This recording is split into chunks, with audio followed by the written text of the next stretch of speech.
पाठ 2। बिंदा। बिंदा मेरी उस समय की बाल सखी थी जब मैं जीवन और मृत्यु का अमिट अंतर जान नहीं पाई थी।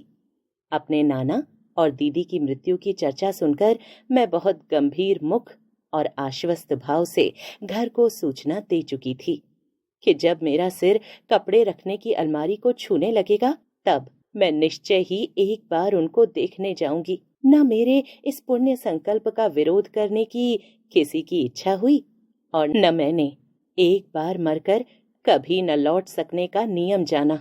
ऐसी दशा में छोटे छोटे असमर्थ बच्चों को छोड़कर मर जाने वाली माँ की कल्पना मेरी बुद्धि में कहाँ ठहरती। मेरा संसार का अनुभव भी बहुत संक्षिप्त सा था।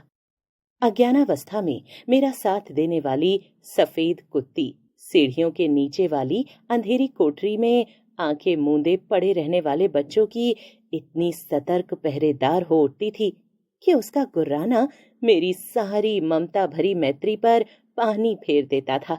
भूरी पूसी भी अपने चूहे जैसे निस्सहाय बच्चों को तीखे पहने दांतों में ऐसी कोमलता से दबाकर लाती ले जाती थी कि उनको कहीं एक दांत भी न चुभ पाता था। ऊपर की छत के कोनों पर उसकी कथा से मेरा मन तो सचमुच आकुल हो उठा। अतः उसी रात मैंने माँ से बहुत अनुनय पूर्वक कहा, तुम कभी तारा न बनना, चाहे भगवान कितना ही चमकीला तारा बनाए।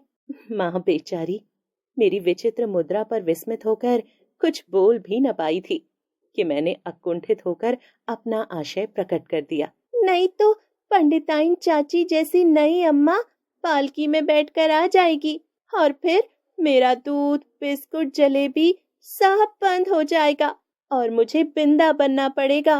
माँ का उत्तर तो मुझे स्मरण नहीं, पर इतना याद है कि उस रात उनकी धोती का छोर मुट्ठी में दबाकर ही मैं सोई थी। बिंदा के अपराध तो मेरे लिए अज्ञात थे, पर पंडिताइन चाची के न्यायालय से मिलने वाले दंड के सब रूपों से मैं परिचित हो चुकी थी।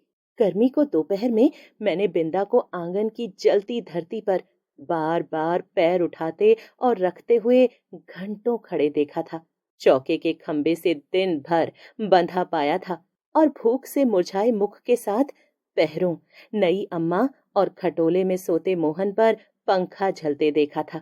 उसे अपराध का ही नहीं, अपराध के अभाव का भी दंड सहना पड़ता था। इसी से पंडित जी की थाली में पंडिताइन चाची का ही काला मोटा और घुंघराला बाल निकलने पर भी दंड बिंदा को मिला।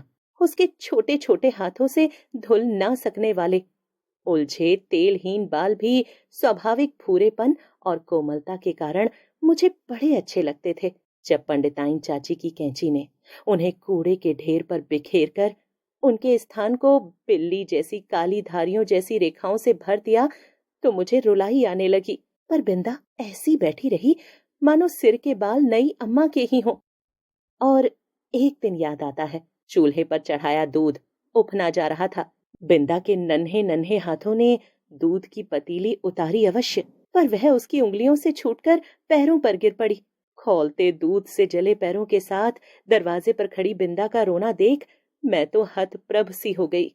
पंडिताइन चाची से कहकर वह दवा क्यों नहीं लगवा लेती, यह समझना मेरे लिए कठिन था। उस पर जब बिंदा मेरा हाथ अपने जोर से धड़कते हुए हृदय से लगाकर कहीं छिपा देने की आवश्यकता बताने लगी, तब तो मेरे लिए सब कुछ रहस्यमय हो उठा। उसे मैं अपने घर में खींच लाई अवश्य, पर न ऊपर के खंड में माँ के पास ले जा सकी और न छिपने का स्थान खोज सकी। इतने में दीवारें लांघ कर आने वाले पंडिताइन चाची के उग्र स्वर ने भय से हमारी दिशाएं रूंध दी। इसी से हड़बड़ाहट में हम दोनों उस कोठरी में जा घुसी जिसमें गाय के लिए घास भरी जाती थी। मुझे तो घास की पत्तियां भी चुभ रही थीं। कोठरी का अंधकार भी कष्ट दे रहा था, पर बिंदा अपने जले पैरों को घास में छिपाए और दोनों ठंडे हाथों से मेरा हाथ दबाए ऐसी बैठी थी मानो घास का चुभता हुआ ढेर रेशमी बिछौना बन गया हो। मैं तो शायद सो गई थी, क्योंकि जब घास निकालने के लिए आया हुआ गोपी इस अभूतपूर्व दृश्य की घोषणा करने के लिए कोलाहल मचाने लगा, तब मैंने आंखें मलते हुए पूछा, क्या सवेरा हो गया? माँ ने बिंदा के पैरों पर तिल का तेल और चूने का पानी लगाकर जब अपनी विशेष संदेशवाहक के साथ उसे घर भिजवा दिया, तब उसकी क्या दशा हुई यह बताना कठिन है। पर इतना तो मैं अवश्य जानती ही हूं कि पंडिताइन चाची के न्याय विधान में न क्षमा का स्थान था, न अपील का अधिकार। फिर कुछ दिनों तक मैंने बिंदा को घर आंगन में काम करते नहीं देखा। उसके घर जाने से माँ ने मुझे रोक दिया था, पर वे प्रायः कुछ अंगूर और सेब लेकर वहां हो आती थीं। बहुत खुशामद करने पर रुकिया ने बताया कि उस घर में महारानी आई है, क्या वे मुझसे नहीं मिल सकती? पूछने पर वह मुंह में कपड़ा ठूंसकर हंसने लगी। जब मेरे मन का कोई समाधान न हो सका, तब मैं एक दिन दोपहर को सबकी आंख बचाकर बिंदा के घर पहुंची। नीचे के सुनसान खंड में बिंदा अकेली खाट पर पड़ी थी। आंखें गड्ढे में घुस गई थीं। मुख दानों से भरकर न जाने कैसा हो गया था। मैली चादर के नीचे छिपा शरीर बिछौने से भिन्न ही नहीं जान पड़ता था।